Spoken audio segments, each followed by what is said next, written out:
ಸಂಜೆಯ ಸಮಯದಲ್ಲಿ ಕರ್ನಾಟಕದಲ್ಲಿನ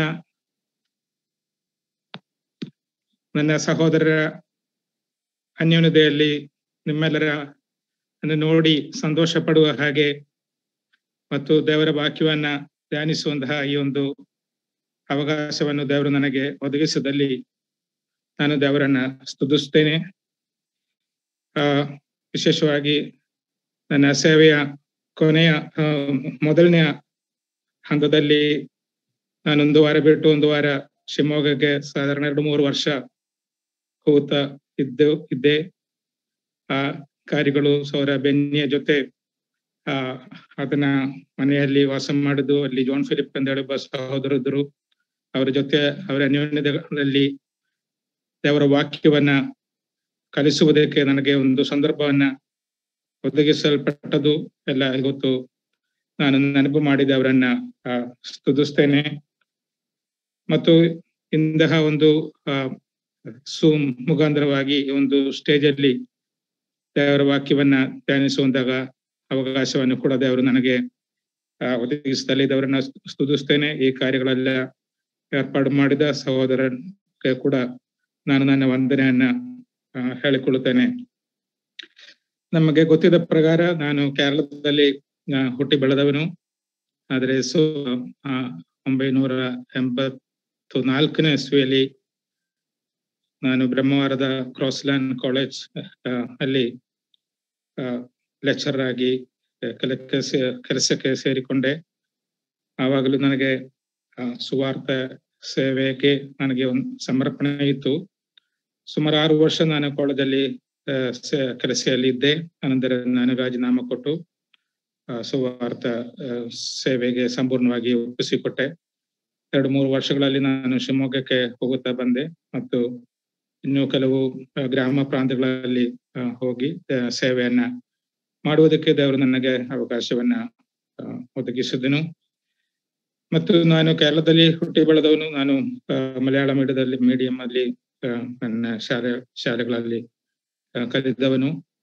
ಮತ್ತು ಕರ್ನಾಟಕಕ್ಕೆ ಹೋಗಿ 3 ವರ್ಷ ನಾನು ಕಾಲೇಜಲ್ಲಿ ಕಲಿತೆ, ಬೆಂಗಳೂರಲ್ಲಿ ಒಂದು ಕಾಲೇಜಲ್ಲಿ ಕಲಿತೆ. ಆದ್ರೆ ಆ ಸಮಯದಲ್ಲಿ ನನಗೆ ಕನ್ನಡ ಕಲಿಯಲಿಕ್ಕೆ ಅಥವಾ ಮಾತಾಡ್ಲಿಕ್ಕೆ ಆಗಿರ್ಲಿಲ್ಲ. ಮತ್ತು ನಾನು ಅಲ್ಲಿ ಸೇವೆಗೆ ಒಪ್ಪಿಸಿಕೊಟ್ಟ ಮೇಲೆ ಹೆಚ್ಚಾಗಿ ಕನ್ನಡವನ್ನು ಕಲಿತದ್ದು. ನಮಗೆ ಗೊತ್ತಿರುವ ಪ್ರಕಾರ ನಮ್ಮ ಸೌತ್ ಕ್ಯಾನರಾ ಪ್ರಾಂತದಲ್ಲಿ ಅಲ್ಲಿ ಜನರು ಹೆಚ್ಚಾಗಿ ತುಳುವನ್ನ ಮತ್ತು ಕೊಂಕಣಿಯಿಂದ ಭಾಷೆಗಳನ್ನ ಮಾತಾಡ್ತಾರೆ. ಆದ್ರಿಂದ ಅವರ ಮಾತುಗಳನ್ನ ಕೇಳಿಕೊಂಡು ನನಗೆ ಕನ್ನಡ ಜಾಸ್ತಿ ಕಲೀಲಿಕ್ಕೆ ಆಗಿರಲಿಲ್ಲ. ಹೆಚ್ಚಾಗಿ ನಾನು ಪುಸ್ತಕವನ್ನು ನೋಡಿ ಬೈಬಲನ್ನು ಓದಿ ಕನ್ನಡವನ್ನು ಕಲಿತದ್ದು. ಆ ಮುಖವಾಗಿ ನಾನು ಇವಾಗ ಈ ಕಾರ್ಯಗಳನ್ನ ಹೇಳುವುದೇನೆಂದ್ರೆ, ನಾನು ಕನ್ನಡವನ್ನು ಮಾತಾಡುವಾಗ ಅದರಲ್ಲಿ ಕೆಲವು ಶಬ್ದ ಭೇದಗಳು ಬರಬಹುದು ಮತ್ತು ಕೆಲವು ವ್ಯಾಕರಣ ತಪ್ಪುಗಳು ಬರಬಹುದು. ನೀವು ದಯವಿಟ್ಟು ಅದನ್ನ ಕ್ಷಮಿಸಬೇಕಾಗಿ ಹೇಳಿಕೊಳ್ಳುತ್ತೇನೆ. ಮತ್ತು ಇವತ್ತಿನ ನಮ್ಮ ಧ್ಯಾನಕ್ಕಾಗಿ ನಾನು ಯೋಹಾನ ಬರೆದ ಸುವಾರ್ತೆ 12ನೇ ಅಧ್ಯಾಯದಿಂದ 24ನೇ ವಾಕ್ಯದಲ್ಲಿ ನಮ್ಮ ಕರ್ತನಾದ ಯೇಸು ಕ್ರಿಸ್ತನು ಹೇಳಿದ್ದ ಒಂದು ಸಾಮ್ಯವನ್ನ ಓದಲಿಕ್ಕೆ ಇದ್ದೇನೆ. ಯೋಹಾನ 12ನೇ ಅಧ್ಯಾಯ 24ನೇ ವಾಕ್ಯ. ನಿಮಗೆ ನಿಜವಾಗಿ ಹೇಳುತ್ತೇನೆ, ಗೋಧಿಯ ಕಾಳು ಭೂಮಿಯಲ್ಲಿ ಬಿದ್ದು ಸಾಯದಿದ್ದರೆ ಒಂದೇಯಾಗಿ ಉಳಿಯುವುದು, ಸತ್ತರೆ ಬಹಳ ಫಲ ಕೊಡುವುದು ಎಂಬುದಾಗಿ ಸ್ವಾಮಿ ಹೇಳಿದ್ದ ಒಂದು ಸಾಮ್ಯವನ್ನ ನಾವು ಇದೇ ವಾಕ್ಯದಲ್ಲಿ ನೋಡುತ್ತಾ ಇದ್ದೇವೆ. ಇದು ಒಂದು ಪ್ರಕೃತಿಯ ಒಂದು ತತ್ವ. ಗೋಧಿಯ ಕಾಳು ಅದು ಹಾಗೆ ಇದ್ದರೆ ಅದೊಂದೇ ಆಗಿ ಉಳಿಯುವುದು, ಅದು ನೆಲದಲ್ಲಿ ಬಿದ್ದರೆ ಅದು ಬಹಳ ಫಲ ಕೊಡುವಂಥದ್ದು ಎಂಬುದು ಅದು ಒಂದು ಪ್ರಕೃತಿಯ ತತ್ವ. ಮುಂದೆ ಸ್ವಾಮಿ ಹೇಳ್ತಾನೆ, ಯಾವನಾದ್ರೂ ನನ್ನ ಸೇವೆಯನ್ನು ಮಾಡುವನಾದರೆ ನನ್ನ ಹಿಂದೆ ಬರಲಿ, ಮತ್ತು ಎಲ್ಲಿ ನಾನು ಇರುತ್ತಾನೋ ಅಲ್ಲಿ ನನ್ನ ಸೇವಕನು ಸಹ ಇರುವನು ಎಂಬುದಾಗಿ. ಹಾಗೆ ಈ ಒಂದು ಪ್ರಕೃತಿಯ ಆ ಒಂದು ತತ್ವ ನಮ್ಮ ಜೀವಿತದಲ್ಲಿ ಕೂಡ ಅದು ಸಂಬಂಧಪಟ್ಟಿರುತ್ತದೆ. ನಮ್ಮ ಜೀವನದಲ್ಲಿ ಕೂಡ ಹಾಗೆ ಸಂಭವಿಸುವಂಥದ್ದು ಎಂಬುದಾಗಿ ಇದರಿಂದ ನಾವು ತಿಳಿದುಕೊಳ್ಳಬಹುದು. ಈ ಒಂದು ಸ್ವಾಮಿ ಹೇಳಿದ ಈ ಒಂದು ಸ್ವಾಮ್ಯ ನಾವು ಆಳವಾಗಿ ಕಲಿಯಬೇಕಾದ ಕಾರ್ಯ. ಆದ್ರೆ ನಾನು ಆ ಒಂದು ವಿಷಯವನ್ನೇ ಆಳವಾಗಿ ಕಲಿಬೇಕಾದದ್ದು.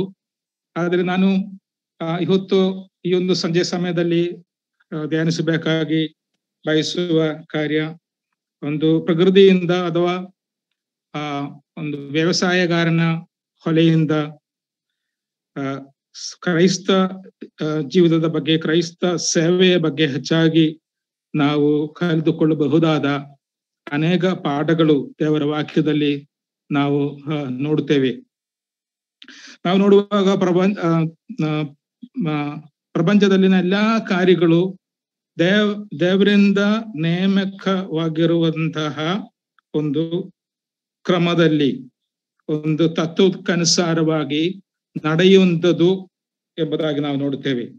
ಪ್ರಪಂಚದಲ್ಲಿನ ಎಲ್ಲಾ ಕಾರ್ಯಗಳು ದೇವರಿಂದ ನೇಮಕವಾಗಿರುವಂತಹ ತತ್ವಕ್ಕೆ ಅನುಸಾರವಾಗಿ ನಡೆಯುವಂಥದ್ದು ಆಗಿದೆ.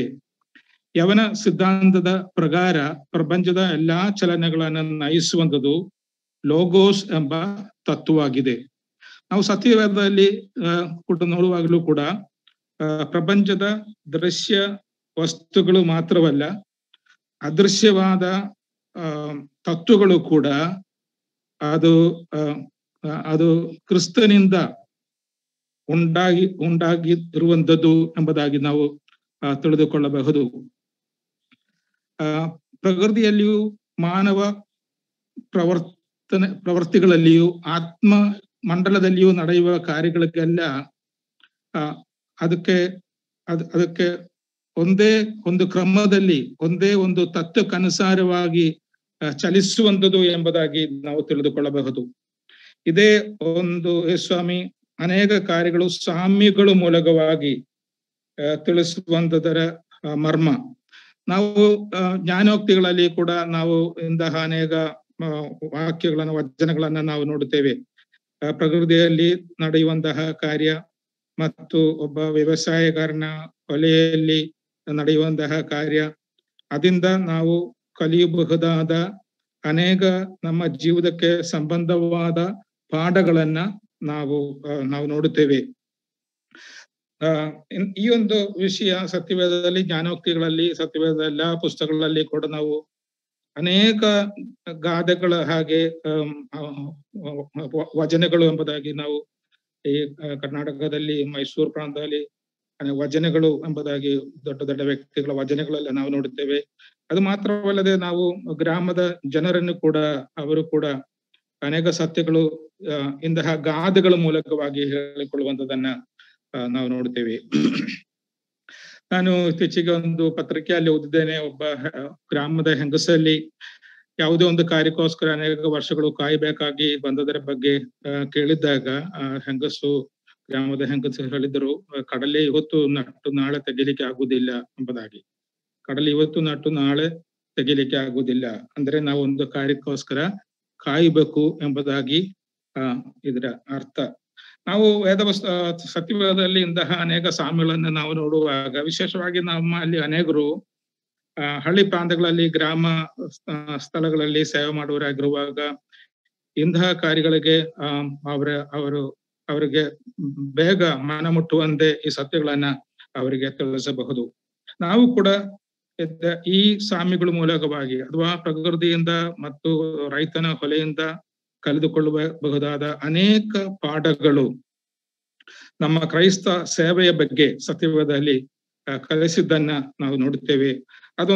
ಅದರಲ್ಲಿ ಕೆಲವು ಮಾತ್ರ ತೆಗೆದುಕೊಂಡು ನಮ್ಮೊಟ್ಟಿಗೆ ಅದನ್ನ ಧ್ಯಾನಿಸಬೇಕು ಎಂಬುದಾಗಿ ನಾವು ಬಯಸುತ್ತೇನೆ. ಮೊದಲನೇದಾಗಿ 1 ಕೊರಿಂಥ 3ನೇ ಅಧ್ಯಾಯ 6ನೇ ವಾಕ್ಯದಲ್ಲಿ ನಾವು ನೋಡುತ್ತೇವೆ. 1 ಕೊರಿಂಥ 3ನೇ ಅಧ್ಯಾಯ 6ನೇ ವಾಕ್ಯ ಅಲ್ಲಿ ನಾವು ಓದುವಂಥದ್ದು, ನೀವು ದೇವರ ಹೊಲವು ಎಂಬುದಾಗಿ. ನೀವು ದೇವರ ಹೊಲವು, ನಾವು ದೇವರ ಜೊತೆ ಕೆಲಸಗಾರರು, ನೀವು ದೇವರ ಹೊಲವು. ನಾವು ಕೆಲಸಗಾರರು, ನೀವು ಹೊಲವು. We are the workers and you are God's field. ಆವಾಗ ನಮ್ಮ ನಮ್ಮ ನಮ್ಮ ಸೇವೆ ಅದು ನಾವು ಮೊದಲನೇದಾಗಿ ತಿಳಿದುಕೊಳ್ಳಬೇಕಾದ ಒಂದು ಕಾರ್ಯ. ನಮ್ಮ ಸೇವೆ ನಮ್ಮದು ಅಲ್ಲ, ನಮ್ಮ ಸೇವೆ ದೇವರದು. We are dealing with the things of God. We must be very, very careful with our ministry. ದೇವರಿಗೆ ದೇವರ ಹೊಲೆ ದೊಡ್ಡದ್ದು. ಆ ದೇವರ ಹೊಲೆಯಲ್ಲಿ ನಾವು ಕೆಲಸ ಮಾಡುವಾಗ ಇದು ನಮ್ಮದು ಅಲ್ಲ, ಅದು ದೇವರದು ಎಂಬುದಾಗಿ ತಿಳಿದುಕೊಂಡು ಬಹಳ ಗೌರವದಿಂದ ದೇವರು ನಮಗೆ ಒದಗಿಸಿರುವ ಸೇವೆಯನ್ನ ನಾವು ಮಾಡಬೇಕು. ಮೊದಲನೇ ಪೇತ್ರ 5ನೇ ಅಧ್ಯಾಯ 2ನೇ ವಾಕ್ಯದಲ್ಲಿ ನಾವು ಓದುವಾಗ ಹೀಗೆ ನಾವು ಓದ್ತೇವೆ, ನಿಮ್ಮಲ್ಲಿರುವ ದೇವರ ಮಂದೆಯನ್ನ ಕಾಯಿರಿ ಎಂಬುದಾಗಿ. ದೇವರ ಮಂದೆಯನ್ನ ಕಾಯಿರಿ ಎಂಬುದಾಗಿ. ನಾವು ಏನು ಸೇವೆ ಮಾಡುತ್ತೇವೆಯೋ, ಯಾರನ್ನ ಪರಿಪಾಲಿಸುತ್ತೇವೆಯೋ ಅದು ದೇವರದ್ದು, ದೇವರು ನಮಗೆ ಒದಗಿಸಿ ಕೊಟ್ಟದ್ದು ಎಂಬುದಾಗಿ ನಾವು ತಿಳಿದುಕೊಳ್ಳಬೇಕು. ಯೇಸ್ವಾಮಿ ಕೂಡ ತನ್ನ ಪ್ರಾರ್ಥನೆಯಲ್ಲಿ ಹೇಳುವ ಒಂದು ಮಾತು, ನಾವು ಯೋಹನ್ನ ಬರೆದ ಸುವಾರ್ತೆ 17ನೇ ಅಧ್ಯಾಯ 8-9 ವಾಕ್ಯಗಳನ್ನು ಓದುವಾಗ ಸ್ವಾಮಿ ಹೇಳಿದನ್ನ ನಾವು ಓದುತ್ತೇವೆ. ಲೋಕದೊಳಗೆ ನೀನು ನನಗೆ ಕೊಟ್ಟ ಮನುಷ್ಯರು, ನೀನು ನನಗೆ ಕೊಟ್ಟ ಮನುಷ್ಯರು. ಮತ್ತೆ ಮುಂದೆ ಓದ್ತೇವೆ, ಅವರು ನಿನ್ನವರಾಗಿದ್ದರು, ನೀನು ಅವರನ್ನು ನನಗೆ ಕೊಟ್ಟಿದ್ದಿ ಎಂಬುದಾಗಿ. ಹಾಗೆ ನಮಗೆ ಕೊಟ್ಟಿರುವ ಸೇವೆ, ನಾವು ಪರಿಪಾಲಿಸುವ, ನಾವು ಸೇವೆ ಮಾಡುವ ಜನರು ಅವರು ದೇವರದ್ದು, ಅವರು ನಮ್ಮ ವಶಕ್ಕೆ ದೇವರು ಕೊಟ್ಟದ್ದು ಎಂಬುದಾಗಿ ಆ ಗೌರವದಿಂದ ನಾವು ನಮಗೆ ಒದಗಿಸಿದ ಸೇವೆಯನ್ನ ನಾವು ಮಾಡಬೇಕು. ಇದು ಮೊದಲನೆಯ ಪಾಠ. ಎರಡನೇದಾಗಿ, we are working with the resources provided by God. ನಾವು ಹೇಗೆ ಸೇವೆ ಮಾಡ್ತೇವೆ? ನಾವು ಸೇವೆ ಮಾಡಲಿಕ್ಕೆ ನಮ್ಮಲ್ಲಿರುವ ಎಲ್ಲಾ ಸಂಪನ್ಮೂಲಗಳು ದೇವರು ನಮಗೆ ಒದಗಿಸಿದದ್ದು ಆಗಿವೆ. All the resources we have to do the ministry of God are those provided by God. ಇದು ನಮ್ಮ ಬುದ್ಧಿಯಿಂದ, ನಮ್ಮ ನಮ್ಮ ನಮ್ಮ ನಮ್ಮ ಕಲಿತ ಕಾರ್ಯಗಳಿಂದ ಎಲ್ಲ ನಮಗೆ, ನಮ್ಮ ಆಲೋಚನೆಯಿಂದ ನಮಗೆ ಸಿಕ್ಕಿದ್ದು, ನಮ್ಮ ಒಂದು ಶಕ್ತಿಯಿಂದ ನಮಗೆ ಮಾಡ್ಲಿಕ್ಕೆ ಆಗುವಂತಹ ಕಾರ್ಯಗಳು ಇಲ್ಲ. ದೇವರು ನಮಗೆ ಒದಗಿಸಿದ್ದ ಸಂಪನ್ಮೂಲಗಳ ಮೂಲಕವಾಗಿ ನಾವು ದೇವರ ಸೇವೆಯನ್ನ ನಾವು ಮಾಡುತ್ತೇವೆ.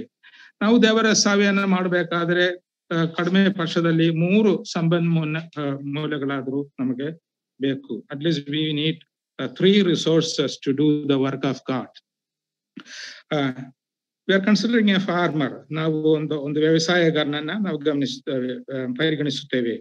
ಒಬ್ಬ ರೈತನನ್ನ ಪರಿಗಣಿಸುತ್ತೇವೆ. ಒಬ್ಬ ರೈತನಿಗೆ ತನ್ನ ಕಾರ್ಯವನ್ನು ಮಾಡುವಾಗ, ತನ್ನ ವ್ಯವಸಾಯವನ್ನು ಮಾಡುವಾಗ ಆತನಿಗೆ ಬೇಕಾಗಿರುವಂಥದ್ದು ಕಡಿಮೆ ಪಕ್ಷದಲ್ಲಿ 3 ಕಾರ್ಯಗಳು ಆತನಿಗೆ ಬೇಕು. ಒಂದು, ಬೀಜ, ಬಿತ್ತುವುದಕ್ಕೆ ಬೀಜ ಬೇಕು. ಎರಡನೇದಾಗಿ, ಆ ಬೀಜದಿಂದ ಏನು ಮಾಡಬೇಕು ಎಂಬ ತಿಳುವಳಿಕೆ ಬೇಕು. ಮೂರನೇದಾಗಿ, ಅದನ್ನು ಬೀಜವನ್ನು ಬಿದ್ದರೂ ಸಹ ಆ ಬೀಜವನ್ನು ಬೆಳೆಯುವುದಕ್ಕೆ ಅನುಕೂಲವಾದ ಹವಾಮಾನ ಬೇಕು, ವಾತಾವರಣ ಬೇಕು.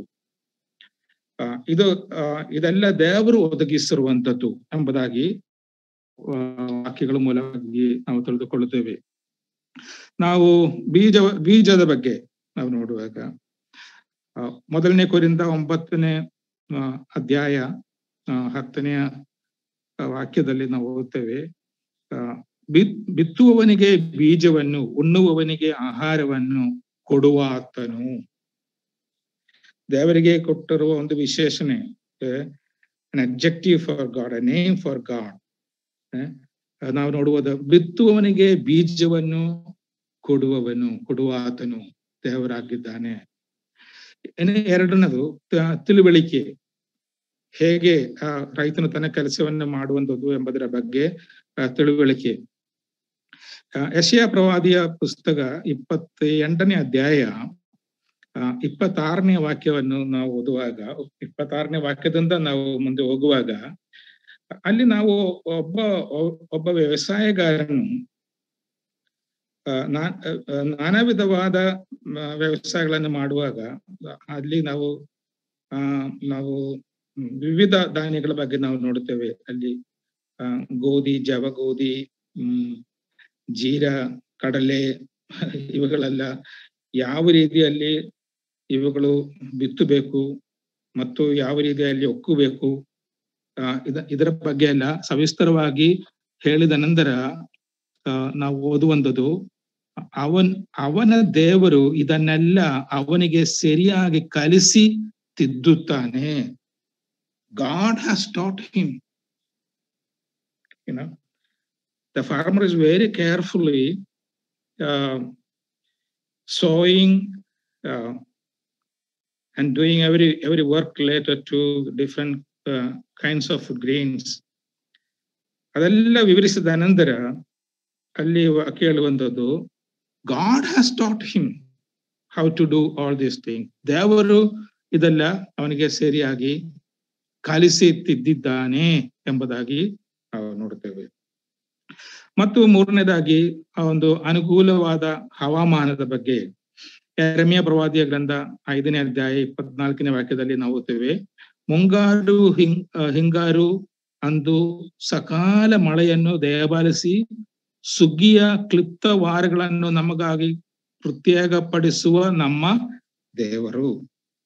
ಮುಂಗಾರು ಹಿಂಗಾರು ಮಳೆಗಳು ತಕ್ಕ ಕಾಲದಲ್ಲಿ ಒದಗಿಸುವಂಥದ್ದು ದೇವರು. ಇದೇ ಕಾರ್ಯ ನಾವು ಅಪೊಸ್ತಲರ ಕೃತ್ಯಗಳಲ್ಲಿ 14ನೇ ಅಧ್ಯಾಯ 16ನೇ ವಾಕ್ಯದಲ್ಲಿ ನಾವು ಓದುತ್ತೇವೆ. ನಿಮಗೆ ಆಕಾಶದಿಂದ ಮಳೆಯನ್ನು ಸುಗ್ಗಿಗಾಲಗಳನ್ನು ದಯಪಾಲಿಸುವವನು, ಮಳೆಯನ್ನು ಕೊಡುವನು ದೇವರು. ಯಾಕೋಬನ ಪತ್ರಿಕೆಯಲ್ಲಿ 5ನೇ ಅಧ್ಯಾಯದಲ್ಲಿ ನಾವು ನೋಡುತ್ತೇವೆ, ಒಬ್ಬ ವ್ಯವಸಾಯಗಾರನು ಮುಂಗಾರು ಹಿಂಗಾರು ಮಳೆಗಳಿಗಾಗಿ ಕಾಯುತ್ತಾರೆ. ಇದು ದೇವರು ಕೊಡುವಂಥದ್ದು. ಈಗ ನಮ್ಮ ಸೇವೆಗೆ ಸಂಬಂಧವಾಗಿ ನಾವು ನೋಡುವಾಗ ನಾವು ತಿಳಿದುಕೊಳ್ಳಬೇಕಾದ ಕಾರ್ಯವೇನೆಂದರೆ, we are working with the resources provided by God. ದೇವರು ನಮಗೆ ಒದಗಿಸಿದ್ದ ಸಂಪನ್ಮೂಲಕಗಳ ಮೂಲಕವಾಗಿ ನಾವು ಸೇವೆ ಮಾಡುತ್ತೇವೆ. We cannot guarantee the success of our ministry. It's not in our hands. It is with God. ನಾವು ಅದು ಬೀಜದ ಬಗ್ಗೆ ನಾವು ನೋಡುವಾಗ ನಾವು ಸರಿಯಾದ ಬೀಜವನ್ನ ಬಿತ್ತಬೇಕು. ದೇವರು ನಮಗೆ ಕೊಟ್ಟಿರುವ ಬೀಜವನ್ನೇ ನಾವು ಬಿತ್ತಬೇಕು. ಗಲಾತ್ಯರಿಗೆ ಬರೆದ ಪತ್ರಿಕೆ 6ನೇ ಅಧ್ಯಾಯ 7ನೇ ವಾಕ್ಯದಲ್ಲಿ ನಾವು ಓದ್ತೇವೆ, ಏನು ಬಿತ್ತುತ್ತಾನೋ ಅದನ್ನೇ ಕೊಯ್ಯಬೇಕು. ಬೀಜ ಏನಿರುತ್ತದೋ ಬೆಳೆಯು ಅಂಥದ್ದಾಗಿರುತ್ತದೆ.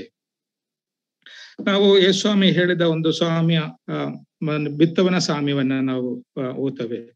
ಮತ್ತಾಯನ ಬರೆದ ಸುವಾರ್ತೆ 13ನೇ ಅಧ್ಯಾಯದಲ್ಲಿ ನಾವು ಓದ್ತೇವೆ, ಬಿತ್ತವನು ಬಿತ್ತಾಗ ಕೆಲವು ದಾರಿಯ ಬದಿಯಲ್ಲಿ ಬಿದ್ದವು, ಕೆಲವು ಬೀಜಗಳು ಬಂಡೆಯ ಮೇಲೆ ಬಿದ್ದವು, ಕೆಲವು ಮುಳ್ಳು ಗಿಡಗಳ ನಡುವೆ ಬಿದ್ದವು, ಕೆಲವು ಒಳ್ಳೆಯ ಸ್ಥಳಗಳಲ್ಲಿ ನೆಲದಲ್ಲಿ ಬಿದ್ದವು. ಆದರೆ ನಾವು ಗಮನಿಸಬೇಕಾದ ಒಂದು ಕಾರ್ಯ, ಬಿತ್ತದು ಒಂದೇ ಬೀಜ, ಬಲ ಕೊಡುವಂಥದ್ದು ಅದರ ಅಳತೆಯಲ್ಲಿ ವ್ಯತ್ಯಾಸ ಇರಬಹುದು. ಬಲ ಕೊಡುವುದರ ಅಳತೆಯಲ್ಲಿ ವ್ಯತ್ಯಾಸ ಇರಬಹುದು. ಆದರೆ ಬಿತ್ತದ್ದು ಒಂದೇ ಬೀಜ. ಮತ್ತು ಅಲ್ಲಿ ಯಾವ ಬೀಜವನ್ನು ಬಿತ್ತದ್ದು ಎಂಬುದಾಗಿ ಕೂಡ ಅಲ್ಲಿ ನಾವು ನೋಡುತ್ತೇವೆ, ಅದು ದೇವರ ವಾಕ್ಯ. ನಾವು ದೇವರ ವಾಕ್ಯವನ್ನೇ ನಾವು ಬಿತ್ತಬೇಕು. we have to sow the word of God. We have to work according to the word of God. ನಾವು ಹೆಚ್ಚು ಬಲವನ್ನು ಕೊಡುವುದಕ್ಕೋಸ್ಕರ ಮತ್ತೇನಾದರೂ ನಾವು ಬಿತ್ತಬಾರದು. We must be faithful. Faithfulness is more important than the fruitfulness. ಸರಿಯಾದ ಬೀಜವನ್ನು ಬಿತ್ತಬೇಕು. We have to work with the resources God has provided to us. We must be faithful in our ministry. ಇನ್ನು ಮೂರನೇ ಪಾಠ, ನಾವು ಒಬ್ಬ ರೈತನಿಂದ ಕಲಿಯಬಹುದಾದದ್ದು ಸೇವೆಯ ವಿಸ್ತಾರ ಮತ್ತು ಪ್ರಯಾಸ. The extent and hardship of work. ಒಬ್ಬ ರೈತನು ಶುರುವಿಂದ ಹಿಡಿದು ಕೊನೆಯ ತನಕ ತನ್ನ ಕಾರ್ಯಗಳಲ್ಲಿ ಆಗಿರುವ ಎಲ್ಲಾ ಕಾರ್ಯಗಳು ಗಮನಿಸುತ್ತಾನೆ. ಅದನ್ನು ಬೀಜವನ್ನು ಬಿತ್ತುವಂಥದ್ದು, ಅದಕ್ಕೆ ಮುಂಚಿತವಾಗಿ ನೆಲವನ್ನ ರೆಡಿ ಮಾಡುವಂಥದ್ದು, ಮತ್ತು ತಕ್ಕ ಸಮಯದಲ್ಲಿ ನೀರು ಹಾಕುವಂಥದ್ದು, ಮತ್ತು ಕೊಯ್ಯುವಂಥದ್ದು, ತುಳಿಯುವಂಥದ್ದು, ಇದೆಲ್ಲವನ್ನ ಆತನು ಮಾಡುತ್ತಾನೆ. ಒಂದು ಸೇವೆಯಲ್ಲಿ ಅನೇಕ ಕಾರ್ಯಗಳು ಇವೆ. ನಾವು ಯೆಶಾಯ ಪ್ರವಾದಿಯ ಪುಸ್ತಕ 5ನೇ ಅಧ್ಯಾಯ 2ನೇ ವಾಕ್ಯದಲ್ಲಿ ಒಬ್ಬ ದ್ರಾಕ್ಷಿ ತೋಟಗಾರನು ಮಾಡುವಂತಹ ಕಾರ್ಯಗಳನ್ನ ನಾವು ನೋಡುತ್ತೇವೆ. Isaiah chapter 5 verse 2. ಒಬ್ಬ ದ್ರಾಕ್ಷಿ ತೋಟಗಾರನು ತನ್ನ ತೋಟದಲ್ಲಿ ವಿವಿಧವಾದ ಕಾರ್ಯಗಳನ್ನ ಮಾಡುತ್ತಾನೆ. ನಾವು ಓದುವಾಗ ಅಲ್ಲಿ ಹೀಗೆ ಬರೆಯಲ್ಪಟ್ಟದೆ, ಅವನು ಅದನ್ನು 1 ಅಗಿದೆ ಮಾಡಿ, 2 ಕಲ್ಲುಗಳನ್ನ ತೆಗೆದು ಹಾಕಿ, 3 ಒಳ್ಳೆಯ ದ್ರಾಕ್ಷಿಯ ಸಸಿಗಳನ್ನು ನೆಟ್ಟು, 4 ಮಧ್ಯದಲ್ಲಿ ಬುರುಜನ್ನು ಕಟ್ಟಿ, 5 ದ್ರಾಕ್ಷಿಯ ತೊಟ್ಟಿಯನ್ನ ಕೊರೈಸಿ ಮಾಡಿಕೊಂಡನು. ಬಹಳ ಕೆಲಸಗಳಿವೆ, ಸೇವೆಯಲ್ಲಿ ಬಹಳ ಕೆಲಸಗಳಿವೆ. ಲೂಕನು ಬರೆದ ಸುವಾರ್ತೆ 9ನೇ ಅಧ್ಯಾಯ 62ನೇ ವಾಕ್ಯದಲ್ಲಿ ನಾವು ಓದ್ತೇವೆ, ಯಾವನಾದರೂ ನೇಗಿಲಿನ ಮೇಲೆ ತನ್ನ ಕೈಯನ್ನು ಹಾಕಿ ಹಿಂದಕ್ಕೆ ನೋಡಿದರೆ ಅವನು ದೇವರ ರಾಜ್ಯಕ್ಕೆ ತಕ್ಕವನಲ್ಲ ಎಂಬುದಾಗಿ. ಅದೊಂದು ಸಮರ್ಪಣೆಯ ಬಗ್ಗೆ ನಾವು ಅದರಿಂದ ಸತ್ಯವನ್ನು ತಿಳಿದುಕೊಳ್ಳಬಹುದು. ಅದು ಮಾತ್ರವಲ್ಲದೆ ಆತನು ಒಂದು ಉಳುವುದನ್ನ ಪ್ರಾರಂಭಿಸಿದ್ರೆ ಮತ್ತೆ ಮುಂದೆ ನೋಡಬೇಕು, ಇನ್ನು ಮುಂದೆ ಅನೇಕ ಕಾರ್ಯಗಳನ್ನ ಆತನು ಮಾಡಲಿಕ್ಕಿದ್ದಾನೆ ಎಂಬುದಾಗಿ ನಾವು ತಿಳಿದುಕೊಳ್ಳಬಹುದು. ಒಂದು ರೈತನ ಕೆಲಸ ಅನೇಕ ಕಾರ್ಯಗಳು ಆತನು ಮುಂದೆ ಮಾಡಬೇಕು, ಉಳಿದ ನಂತರ ಅನೇಕ ಕಾರ್ಯಗಳನ್ನ ಮಾಡಬೇಕು.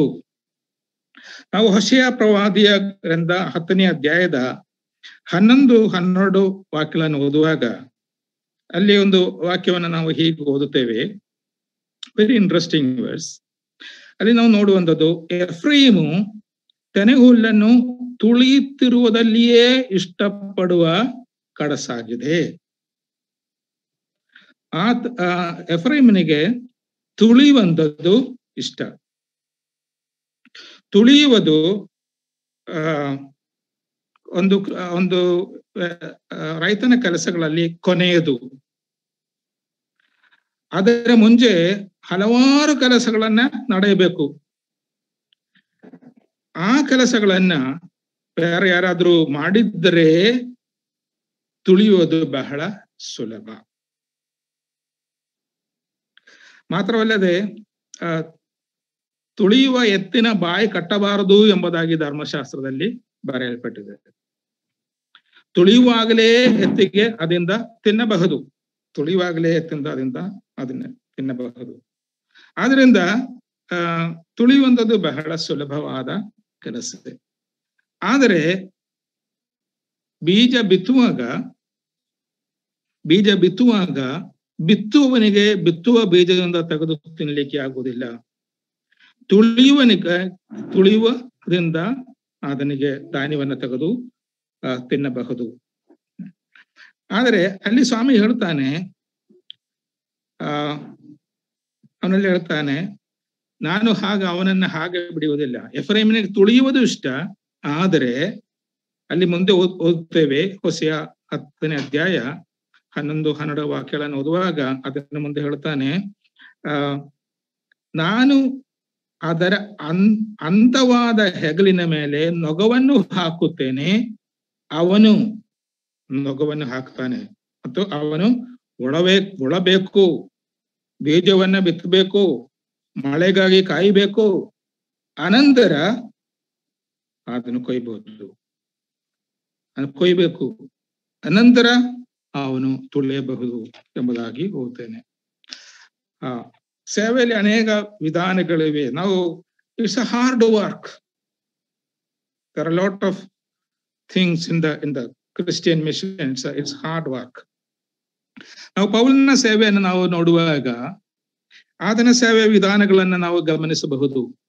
ಆತನೊಂದು ಸ್ಥಳಕ್ಕೆ ಹೋಗಿ ಒಂದು ಸ್ಥಳಕ್ಕೆ ಹೋದನು, ಸುವಾರ್ತೆಯನ್ನು ಸಾರಿದನು, ನಂಬಿದವರನ್ನು ಒಟ್ಟುಗೂಡಿಸಿದನು ಮತ್ತು ಪುನಃ ಆ ಸ್ಥಳವನ್ನು ಸಂದರ್ಶಿಸಿದನು, ಅವರಿಗೆ ಪತ್ರಿಕೆಗಳನ್ನು ಬರೆದನು. ಇದೆಲ್ಲವನ್ನ ಆತನು ಮಾಡಿದನು ಎಂಬುದಾಗಿ ನಾವು ನೋಡುತ್ತೇವೆ. ಆದ್ರಿಂದ ಇದರಿಂದ ನಾವು ಕಲಿದುಕೊಳ್ಳಬಹುದಾದ ಒಂದು ಕಾರ್ಯ ಏನೆಂದರೆ, ಒಂದು ಸೇವೆಯಲ್ಲಿ ಅಡಕವಾಗಿರುವಂತಹ ಕಾರ್ಯಗಳು, ಅದರ ವಿಸ್ತಾರ, ಅದು ಎಷ್ಟೊಂದು ಪ್ರಯಾಸಕರವಾದ ಸೇವೆ ಎಂಬುದಾಗಿ ನಮಗೆ ಗೊತ್ತಿರಬೇಕು. ಇನ್ನು ನಾಲ್ಕನೇದಾಗಿ ಒಂದು ಪಾಠ, giving close attention to every one according to their peculiarities. ನಮ್ಮ ಸೇವೆಯಲ್ಲಿ ಪ್ರತಿಯೊಬ್ಬರನ್ನು ಪ್ರತ್ಯೇಕವಾಗಿ ಪರಿಗಣಿಸುವಂಥದ್ದು. Considering the ಪೆಕ್ಯುಲಾರಿಟೀಸ್. ಒಬ್ಬೊಬ್ಬರು ಆಗಿರುತ್ತಾರೆ. This is a world, this an age of ಕನ್ಫರ್ಮಿಟಿ. ಎಲ್ಲರೂ ಒಂದೇ ರೀತಿಯಾಗಿರ್ಬೇಕು ಎಂಬುದಾಗಿ ಬಯಸ್ತೇವೆ. ಆದರೆ ಜನರು ವ್ಯತ್ಯಸ್ತರಾಗಿರುತ್ತಾರೆ. ಎಲ್ಲರೂ ಒಂದೇ ರೀತಿಯಲ್ಲಿ ಇರುವುದಿಲ್ಲ. ಅವರವರಿಗೆ ತಕ್ಕ ರೀತಿಯಲ್ಲಿ ನಾವು ಅವರನ್ನ ಪರಿಚರಿಸಬೇಕಾಗುತ್ತದೆ. ನಾವು ಯೆಶಾಯ ಪ್ರವಾದಿಯ ಗ್ರಂಥದಲ್ಲಿ 22ನೇ ಅಧ್ಯಾಯ 24ನೇ ವಾಕ್ಯದಿಂದ 29ನೇ ವಾಕ್ಯದನ್ನ ನಾವು ಗಮನಿಸಿದ್ದೇವೆ. ಅಲ್ಲಿ ನಾವು ನೋಡುವಂಥದ್ದು it's very interesting.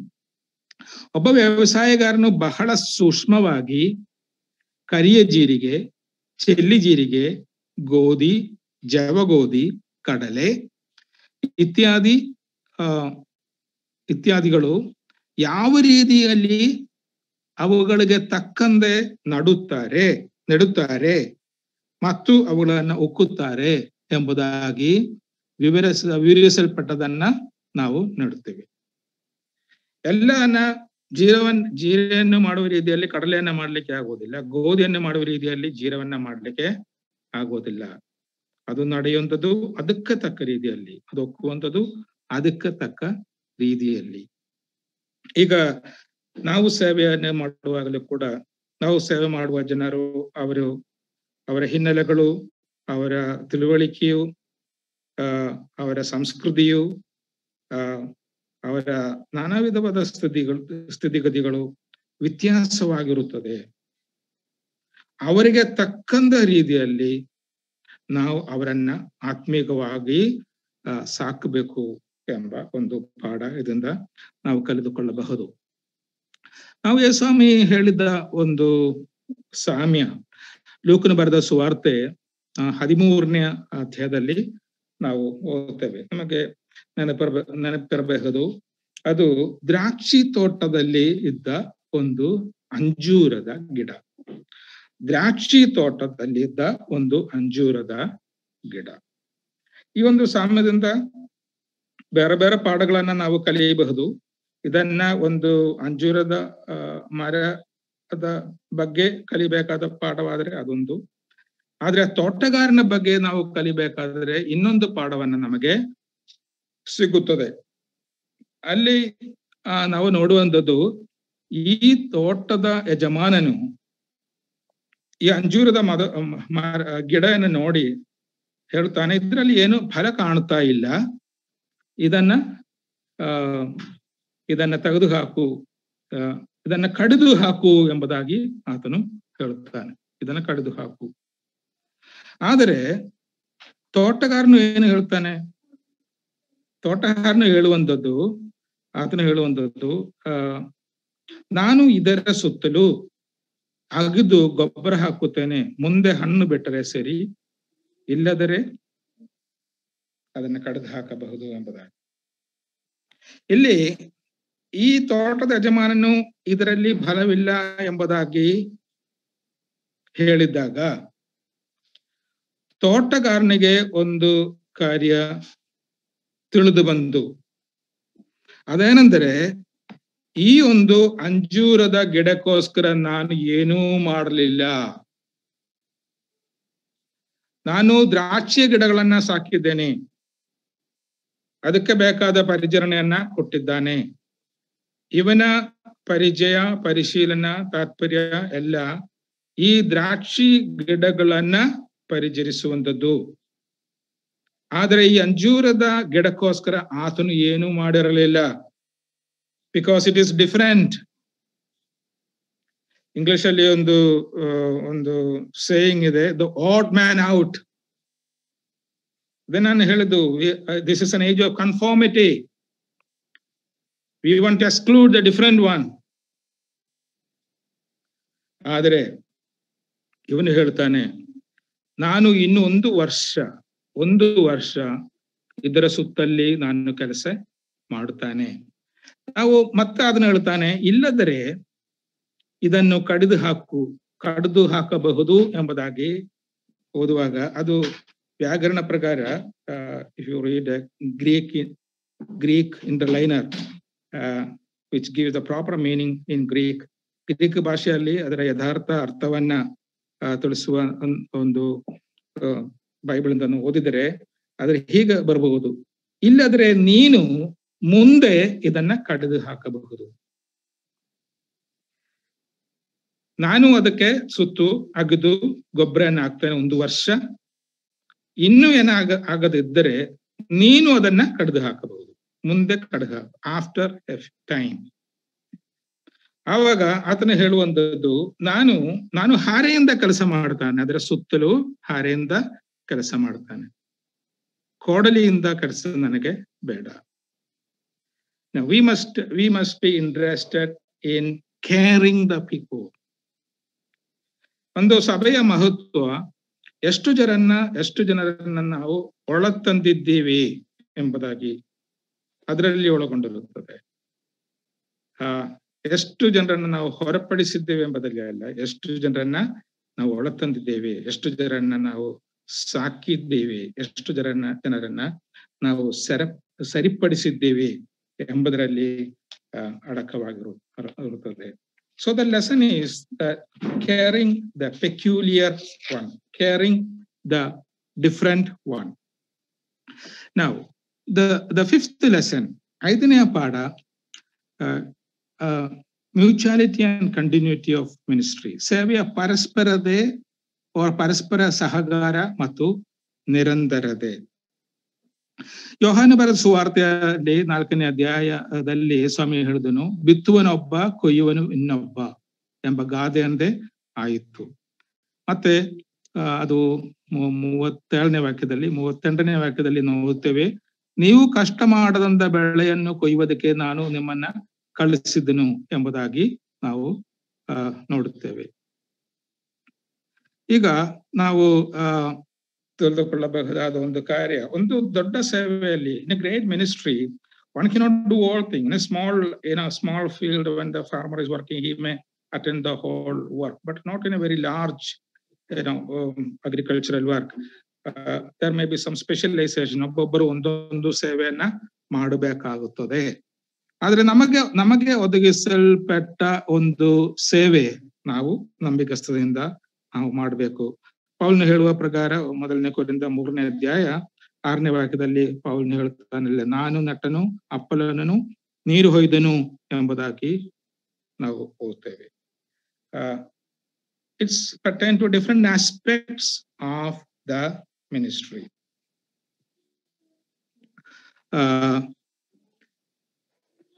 All these aspects must be attended to. ಒಂದು ವೇಳೆ ಒಬ್ಬನಿಗೆ ಎಲ್ಲಾ ಕಾರ್ಯಗಳು ಮಾಡ್ಲಿಕ್ಕೆ ಆಗುವುದಿಲ್ಲ, ಆದ್ರೆ ಎಲ್ಲಾ ಕಾರ್ಯಗಳು ಮಾಡಿರಬೇಕು. ಒಂದು ವೇಳೆ ಬೀಜ ಬಿತ್ತವನು ಬೀಜ ಬಿತ್ತ ನಂತರ ಅದು ಕೊಯ್ಯಲಿಕ್ಕೆ ಯಾರು ಇಲ್ಲದಿದ್ದರೆ ಆತನ ಕೆಲಸ ವ್ಯರ್ಥವಾಗಿದೆ. ಇನ್ನು ಕೊಯ್ಯುವನೊಬ್ಬನಿದ್ದನು, ಆದರೆ ಯಾರೂ ಮುಂದೆ ಬಿದ್ದಿರಲಿಲ್ಲ ಎಂಬುದಾಗಿ ಅವನಿಗೆ ಕೊಯ್ಯಲಿಕ್ಕೆ ಏನು ಇರುವುದಿಲ್ಲ. So unless there was somebody to sow, what would there be to reap? On the other hand, There was somebody to sow, but there is nobody to reap. The whole labor is gone in vain. ಅದರಿಂದ ಒಂದು ಸೇವೆಯ ಎಲ್ಲಾ ಕಾರ್ಯಗಳು ಅದು ಪ್ರಾಮುಖ್ಯವಾಗಿದೆ. ಅದ್ರ ಬಗ್ಗೆ ನಮಗೆ ಒಂದು ತಿಳುವಳಿಕೆ ಬೇಕು. We must have A comprehensive understanding of the ministry. ಅದು ಮಾತ್ರವಲ್ಲ ನಾವು ಮಾಡುವ ಕಾರ್ಯಗಳು, ಮಾಡದೆ ಇರುವ ಕಾರ್ಯಗಳು, ಅದು ಇಡೀ ಸೇವೆಯನ್ನು ಅಫೆಕ್ಟ್ ಮಾಡುವಂತದ್ದಾಗಿದೆ. What we do or what we do not do will affect the whole ministry.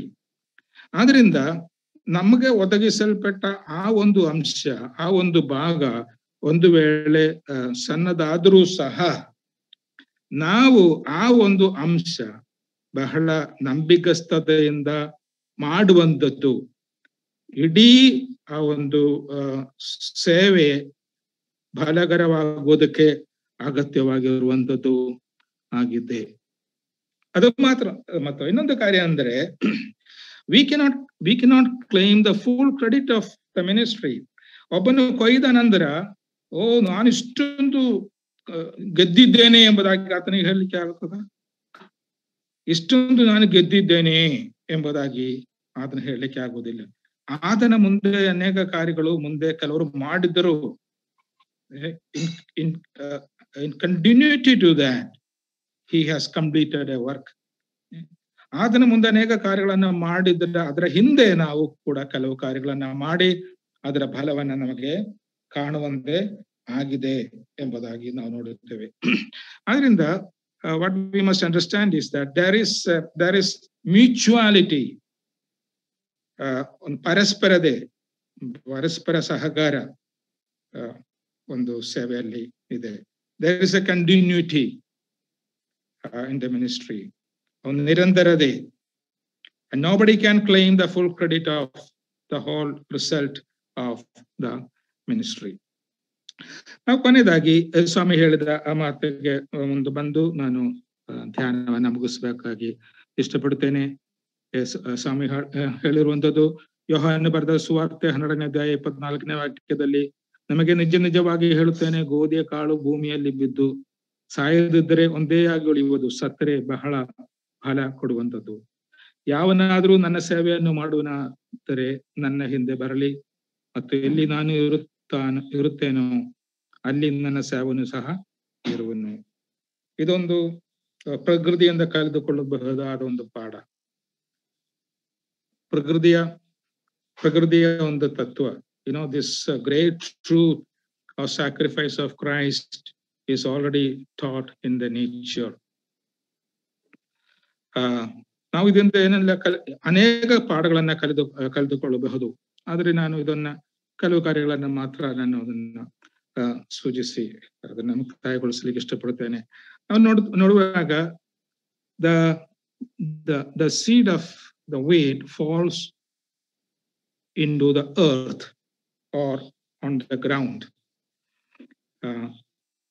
Let's say into the earth. ಕನ್ನಡದಲ್ಲಿ ನಾವು ನೋಡುವ ಪ್ರಕಾರ ಗೋಧಿಯ ಕಾಳು ಭೂಮಿಯಲ್ಲಿ ಬಿತ್ತು. ಗ್ರೀಕಲ್ಲಿ ಗೀ ಎಂಬ ಶಬ್ದ ಇದೆ. ಭೂಮಿ ಅಂತ ಹೇಳ್ಬಹುದು, ಗ್ರೌಂಡ್ ಅಂತ ಹೇಳ್ಬಹುದು, ನೆಲ ಅಂತ ಹೇಳ್ಬಹುದು, ಭೂಮಿ ಅಂತ ಹೇಳ್ಬಹುದು. And the word earth is interesting. ನಾವು ನಮ್ಮದೇ ಆದ ಆ ಒಂದು ಸುಖಕ್ಷೇಮದಲ್ಲಿ ನಾವು ಇರಬಾರದು. We must remain in the comfort and the pleasures of our own house.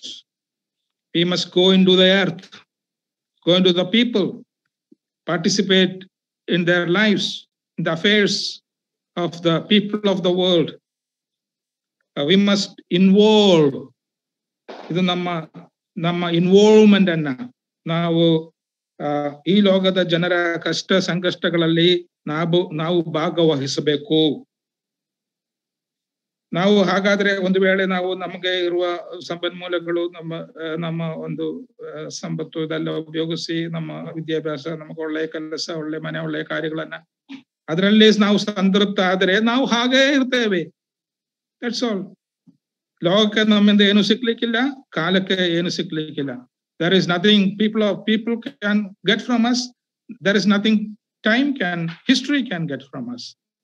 If we want the people to get something from us, if we want the history to remember us, then we have to go down. Now, ಇಳಿದು ಹೋಗಬೇಕು, ಭೂಮಿಗೆ ಇಳಿದು ಹೋಗಬೇಕು ಎಂಬ ಪಾಠವನ್ನು ನಮಗೆ ಸಿಗುತ್ತದೆ. ಅದು ಮಾತ್ರವಲ್ಲ, there is great sacrifice. ತ್ಯಾಗವಿಲ್ಲದೆ ಏನು ಫಲ ಕೊಡ್ಲಿಕ್ಕೆ ಆಗುವುದಿಲ್ಲ. ನಮ್ಮ ಸೇವೆಯಲ್ಲಿ ನಾವು ತ್ಯಾಗ ಮಾಡದೆ ಏನು ಫಲ ನಮ್ಮಿಂದ ಸಿಗುವುದಿಲ್ಲ. there is a lot of suffering. ಅನೇಕ ಕಾರ್ಯಗಳನ್ನ ನಾವು ಸಹಿಸಿಕೊಳ್ಳಬೇಕು. ಆದ್ರಿಂದ ಮಾತ್ರ ನಮಗೆ ಒಂದು ಪ್ರಯೋಜನಕರವಾದ ಸೇವೆಯನ್ನ ಮಾಡಲಿಕ್ಕೆ ಆಗುತ್ತದೆ. ನಾವು ಅಪೊಸ್ತಲನಾದ ಪೌಲನ ದೃಷ್ಟಾಂತವನ್ನ ನಾವು ನೆನಪು ಮಾಡಿಕೊಳ್ಳಬಹುದು. ಎಷ್ಟು he can remain as a seed of as a grain of wheat comfortably, because he had all that a man can desire in his life. ಒಬ್ಬ ಮನುಷ್ಯನಿಗೆ ಆಶಿಸತಕ್ಕ ಎಲ್ಲಾ ಕಾರ್ಯಗಳು ಆತನಿಗೆ ಇತ್ತು, ಆದರೆ ಆತನು ಅದೆಲ್ಲ ಬಿಟ್ಟು ಇಳಿದು ಬಂದನು. ಅದು ಅನೇಕ ಸ್ಥಳಗಳಲ್ಲಿ ಹೋಗಿ ಸುವಾರ್ತೆಯನ್ನ ಸಾರಿದ, ಅನೇಕ ಜನರ ಜೊತೆ ಕುಳಿತುಕೊಂಡು, ಅಪೊಸ್ತಲರ ಕೃತ್ಯ 20ನೇ ಅಧ್ಯಾಯದಲ್ಲಿ ನಾವು ಓದ್ತೇವೆ, ಅದನ್ನ ಮನೆಗಳಲ್ಲಿ ಹೋಗಿ ಒಬ್ಬೊಬ್ಬರ ಜೊತೆ ಉಳಿದುಕೊಂಡು ಅವರ ಸುಖ ಸಂಕಟಗಳನ್ನ ಕೇಳಿ ಅವರಿಗೋಸ್ಕರ ಪ್ರಾರ್ಥನೆ ಮಾಡಿ ಅವರಿಗೆ ಉಪದೇಶವನ್ನ ಕೊಟ್ಟು ಮಾಡಿದ ಕಾರ್ಯಗಳನ್ನ ಅದನ್ನು ನೆನಪು ಮಾಡುವಂತವನ್ನ ನಾವು ನೋಡ್ತಾ ಇದ್ದೇವೆ. And we can see the sacrifice of Paul. ಆತನ ತ್ಯಾಗ ಏನು ಎಂಬುದಾಗಿ 2ನೇ ಕೊರಿಂಥ 11ನೇ ಅಧ್ಯಾಯದಲ್ಲಿ ನಾವು ಓದ್ತೇವೆ. ಯೇಸುಸ್ವಾಮಿಯ ದೃಷ್ಟಾಂತ, ಯೇಸುಸ್ವಾಮಿ ನಮಗೆ ಮಾದರಿ ಆಗಿದ್ದಾನೆ, ಪೌಲನು ನಮಗೆ ಮಾದರಿ ಆಗಿದ್ದಾನೆ. ಇದೇ ಒಂದು ತತ್ವ, ಪ್ರಕೃತಿಯಿಂದ ಕರೆದುಕೊಳ್ಳುವ ಒಂದು ತತ್ವ. ಯೇಸುಸ್ವಾಮಿಯ ಒಂದು ಸೇವೆಯ ಮಹತ್ವ ಅದಾಗಿದೆ, ಪೌಲನ ಸೇವೆಯ ಮಹತ್ವ ಅದಾಗಿದೆ ಎಂಬುದಾಗಿ ನಾವು ನೋಡ್ತೇವೆ.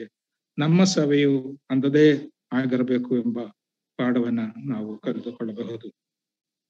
ಈಗ ನಾವು ನೋಡುವಾಗ, ನಾನೀಗ ಮುಕ್ತಾಯಗೊಳಿಸ್ತೇನೆ, ನಾವು ನೋಡುವಾಗ ಪ್ರಕೃತಿಯಿಂದ ಒಬ್ಬ ರೈತನ ಹೊಲೆಯಿಂದ ನಾವು ನಮ್ಮ ಸೇವೆಗೆ ಪ್ರಯೋಜನಕರವಾಗುವಂತ ಅನೇಕ ಪಾಠಗಳನ್ನ ಕಳೆದುಕೊಳ್ಳಬಹುದು. ಅದರಲ್ಲಿ ಕೆಲವು ಪಾಠಗಳು ಒಂದು ಧ್ಯಾನ ರೀತಿಯಲ್ಲಿ ನಮ್ಮ ಮುಂದೆ ಇಡಲಿಕ್ಕೆ ನಾನು ಬಯಸಿದ್ದೇನೆ. ಈ ಒಂದು ಧ್ಯಾನ ನಮಗೆ ಆಶೀರ್ವಾದವಾಗುವಂತೆ ಮತ್ತು ದೇವರ ನಾಮಕ್ಕೆ ಮಹಿಮೆಯಾಗುವಂತೆ ದೇವರು ನಡೆಸಲಿ ಎಂಬುದಾಗಿ ಪ್ರಾರ್ಥಿಸಿ ಈ ಒಂದು ಧ್ಯಾನವನ್ನ ಮುಕ್ತಾಯಗೊಳಿಸುತ್ತೇನೆ. ಒಂದು ಅವಕಾಶವನ್ನು ನನಗೆ ಕೊಟ್ಟದಕ್ಕಾಗಿ ಇದರ ಜವಾಬ್ದಾರಿಯನ್ನು ವಹಿಸಿಕೊಳ್ಳುವ ಎಲ್ಲರಿಗೂ ವಂದನೆಯನ್ನ ತಿಳಿಸಿ ನಾನು ಮುಕ್ತಾಯಗೊಳಿಸ್ತೇನೆ. ದೇವರ ನಾಮಕ್ಕೆ ಮಹಿಮೆಯಾಗಲಿ.